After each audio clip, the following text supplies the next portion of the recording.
চলমান বন্যা পরিস্থিতি অনুকূলে আসার আগেই ভারত খুলে দিয়েছে ফারাক্কা ব্যারেজের 109টি গেট।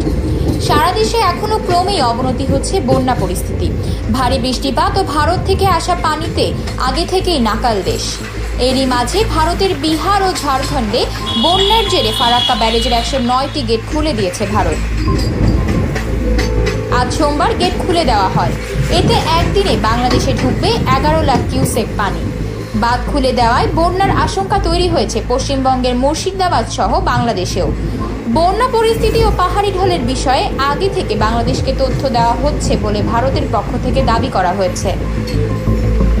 সোমবার ব্যারেজ কর্তৃপক্ষ জানায়, প্রতিবেশী দুই রাজ্যে বন্যার জেরে পানির চাপ বেড়েছে।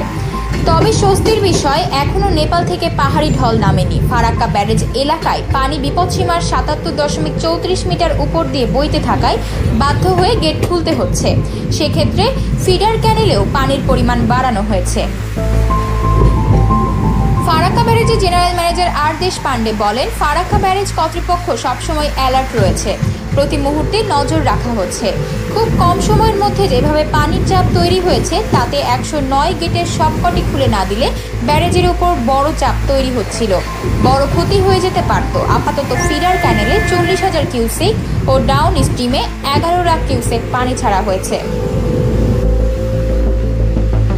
এছাড়াও বাঁধ খুলে দেওয়ায় বন্যার আশঙ্কা তৈরি হয়েছে নীলফামারী, শেরপুর, জামালপুর, গাইবান্ধা সহ বাংলাদেশের